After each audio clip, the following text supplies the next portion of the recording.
Hello everyone, and welcome back to 2064. In the last episode, what we did is that we talked with this guy called Nunya, and we got some information about Charlie Nova. We also got some stuff on Charlie Nova so we could, kind of scam him a bit.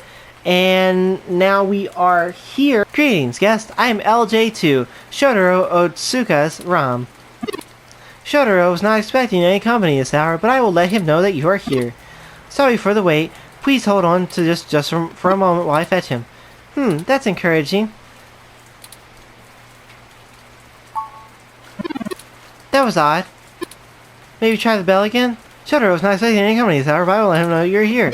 Sorry for the wait, but please hold on a moment while I fetch him. Why can't it ever be easy? I swear I'll blow a fuse before we're done. Thank you, Hayden, for the system redundancies. Well, that's that. Let's see if we can find a way into Mr. Otsuka's apartment ourselves. Oh, I see the fire escape right there. Let's go up it. Mr. Otsuka's apartment is on the second floor. The fire escape should give us access to his apartment. We should do something to let us reach it. I'm sure some piece of debris or loose end that we could use. Oh, that's how these always work. Could you help? You weren't prepared for the weather, huh? Your ROM looks fancy enough to keep track of that. About that, you want my umbrella? Not for the weather. We just need to use a hook handle to reach the fire escape ladder so we can pull it down. Oh, you live here and lost your keycard, huh? I totally understand. I do that all the time. But look, as much as I'd love to give you my umbrella, I'm kind of using it right now. Where I come from, we're all about equal trades. It's part of our culture. Gym culture? Sorry, but unless you've got anything interesting in exchange for it, I'm gonna hold on to this. You want a gun? Whoa, calm down. I'll give you an umbrella.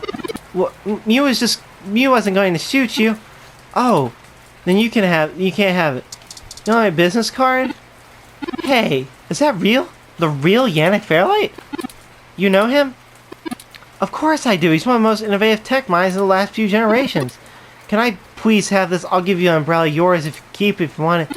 I think that's a fair trade, and I don't think Mew has a problem with it either. Do you, Hewwo? I just want to give you back your umbrella when I'm done. How do we reach that? Oh, umbrella. Excellent work, Hewwo. And now we climb in. Window. We'll go through here, right? This window is unlocked. Let's go in. Doo-doo. Oh, what's that smell, Turing? Is he dead? I'm not sure. My olfactory sensors detect chemicals associated with the decaying food and something else I can't pin down. It's unfamiliar to me. I wonder if he's dead. Let's see. Oh, what do you know? Oh, no. Maybe, actually. It's still possible. Shotaro's ROM. Call itself. It doesn't respond to your touch. There's no power. I am terrified to flip this desk. Shotaro? Mr. Otsuka? There's no response. Shotaro must be plugged into the mesh. He hasn't even noticed us. Oh, I thought he was dead. I feel like I could scream without him knowing. Hi, Mr. Otsuka. Nothing. But you're awake. He's trying very hard to keep up with his deadlines, but I will check to see if he has a moment to speak with you. We just checked. He seems busy. Is there anything else I might assist you with? A drink, perhaps? In fact, you're our first visitor he's had in a while. Several days, in fact. Perhaps you could ask him about it yourself. I will check to see if he has any moment to speak with you. Thank you. Very well. Let me know if you need anything. I'm always happy to assist.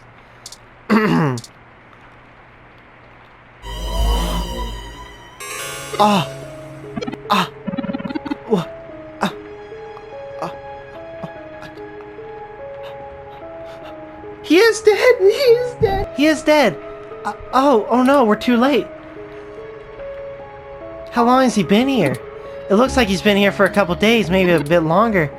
That means whoever did this did it before we even found out about all this. Stabbed in the chest, right through the back of the chair. Looks like it severed his carotid artery. Carotid artery. Oh, I didn't read that. His ROM doesn't even make think anything is wrong. We need to hurry.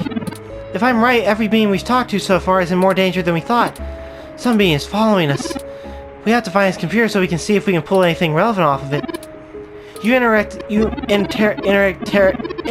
Oh my god. Hey.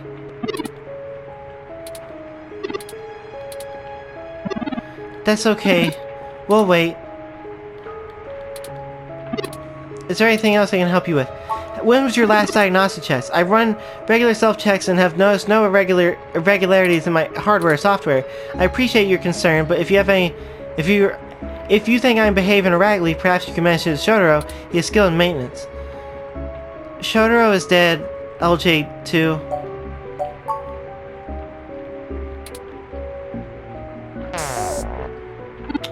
It shut itself down again. Let's see if we can pull some useful information off of Mr. Asuka's computer if we can find it. No. I'm sorry. You hear absolute no. Are you okay? No.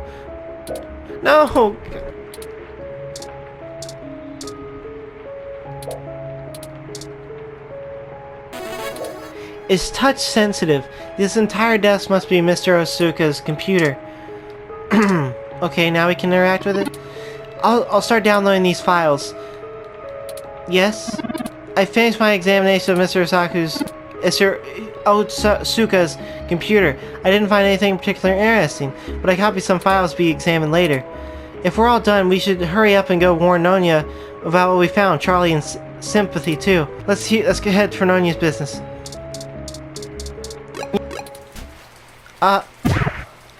Shoot! What the heck are you doing back here? Wait, let me guess. You stole some of my files, or hacked my brain, or used telepathy or something. Found out some being else got hit by a little ghost in the machine, and you got in there, and he was deader than a new disco. That close enough? That is distressingly accurate. Well, it wasn't much of a dang guess. Charlie Nova is dead. What? He's dead? What? Charlie is... The auto cab he was in drove him right off the bridge into the bay.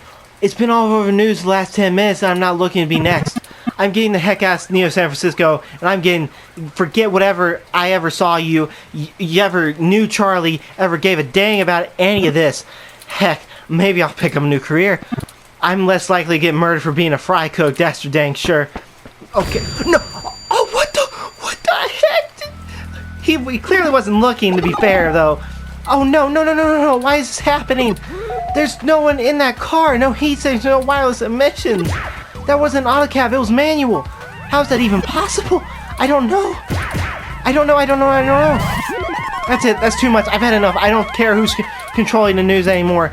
Almost every being we talked to so far has died, and I can't live with any more blood on my hands. We're not investigating this lead any further. As of right now, it's not your fault, Turing. Logically, I know that, Hewwo. We haven't set out harm on anyone, any being, but some being is using us, like stalking a horse, hiding behind our investigation to clean up whatever this is. Well, we should at least go to Melody's home and at least meet her. I can't believe that happened. I'm kind of happy I didn't have to voice him anymore. But at the same time, oh my goodness. I really just want to go here to to calm down. Like, oh my goodness. We lost 2 beings here. I was wool gathering. I see we provided Melody Flores residence. It's quite impressive, but that's to be expected considering that she is still the majority owner of the Flower Cybernetics Group despite retiring from day-to-day operations at the company. I wonder how she and Hayden first began working together. So back to the task. Give me a rundown of Flower Cybernetics. Flower Cybernetics was established in the early 2000s by Melody's mother, Antonella. It started out developing cutting-edge medical tech, including advanced prosthesis and nanoparticle diagnostics and treatment technologies. They were vastly successful when they perfected the first synthetic nerve mesh, allowing direct connection and control between the nervous system and the cybernetic prosthesis. The majority of early projects were defense technologies for the American military, developing ruggedized military processes for the use of injured soldiers and then eventually effectively for the special forces. This research line culminated in the development of brain-controlled androids as shock troops, long since barred by international law. Melody took over the company from her aging mother, and she fought against developing further military hardware from that point on. She pushed the company to use BCA technology for the company's original goals of medical advancement, as well as developing the first direct-link virtual reality implants. The company is largely successful on a global scale despite the continued legislative movement against excessive cybernetic use, especially brain implants. Hi.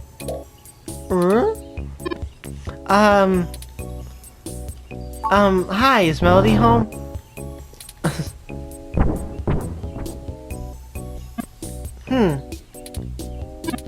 Your guess is as good as mine. Mine says we go in. Should we? Yeah. Door's open, we can go in. Oh, wow, swanky. Swanky. Swanky. What? I have been trying to increase my uses of colloquialisms. Is swanky too out of date? No, it's not. It's certainly before my time. Oh, Miss Flores! Excuse us for the intrusion, but my name is Turing, and... Oh, I know who you are. I can explain, I don't know... I know you don't like Dr. Fairlight very much, but I assure you there's a situation. Fairlight? I didn't realize Hayden's research has become a charity case. Though I suppose Whittle Boy Yannick will throw money at anything that raises his profile in the mesh. Wait, you know Hayden? Also, we actually only just met Dr. Fairlight yesterday.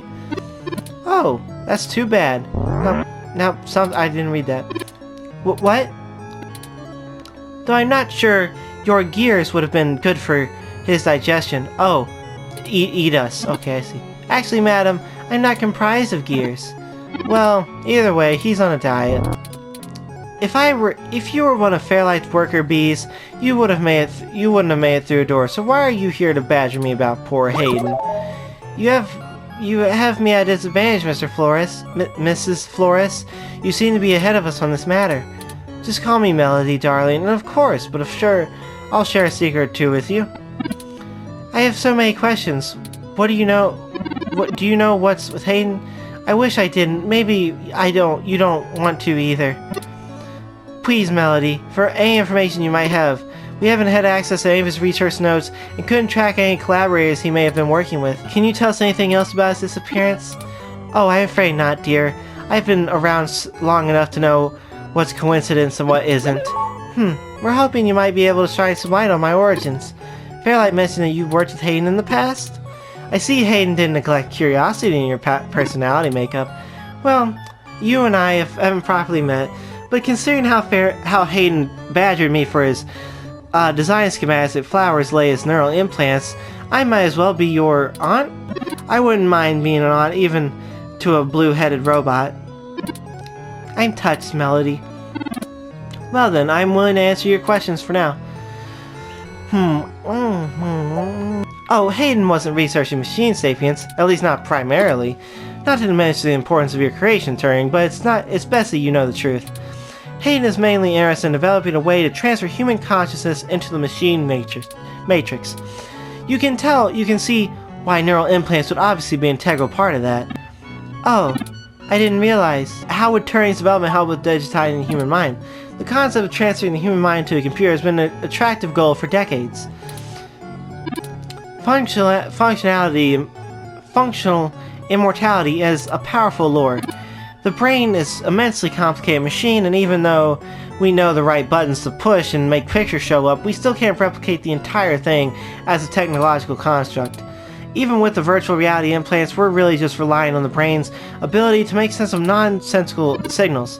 So Hayden decided the best way to make sure the machine is more like a human brain would be to work in the opposite direction. You were the first prototype he considered a real success, and he was afraid of contaminating your development before he had a chance to make good observations. So you're saying that Hayden wasn't invested in Turing's development? I didn't say that. Hayden was quite interested in Turing, even if he was just a step to further research. In fact, he was preparing to publish his finding involving Turing. I know it's going to make one heck of a splash in the scientific community.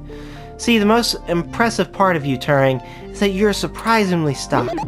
I assure you, Melody, that my construction involves the only latest and greatest in ROM prototype technology. Exactly, you're not off the shelf, but you're still just a souped-up ROM, more or less like every other one out there. Your personality algorithms are impressive, but they don't require some new space-age technology to work. Hayden is going to propose a human consciousness transference does not require special brain-like hardware architecture, but merely the right software wrapper to interface with the hardware. Much like how you function. I suppose that's correct. Still, my personality matrices do take up a substantial amount of my processing power. There's still plenty of reasons to be trying to make a computer that works just like the human brain. Efficiency is the important part of that. But if Hayden can emulate the human mind in existing technology, it means that we can start the immortality now, rather than waiting for hardware to catch up with Hayden's software. Frankly, I'm not terribly interested in living forever, but that's more than enough beings who are... I couldn't care less about Flower's patents anymore, so I gave them to him as he wanted, just to see what he would do. I'm fairly more impressed than I expected what I would be, but don't tell him that. Don't worry. I won't. Aw. That was a compliment, dear. Thank you for this, Melody. I understand so little of my origins.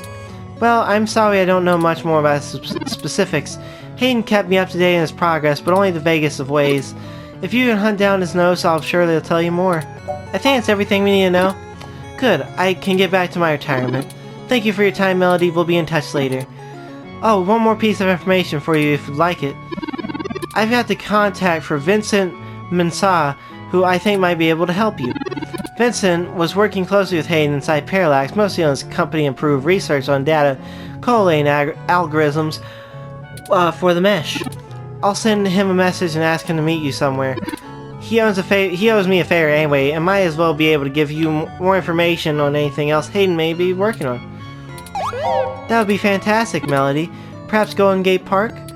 Be careful, Turing. I don't like Fairlight's stench all over the scenario. Don't show him too much of your cards. Huh? Cards? This euphemism is unfamiliar to me. Don't tell him anything if you can. Fairlight is more dangerous the more he's informed. Anyways, I'm going to end this episode here because it has been eventful. I did not expect so much to happen doing this. I didn't expect, like 2 beings to die in the span of like a minute or 30 seconds. Or at least in terms, whatever. I think I'm going to end this episode here. It has been an interesting one. And I believe that, remember to like, comment, and subscribe. Hopefully you enjoyed. And I hope to see all of you in the next video. Goodbye, nya.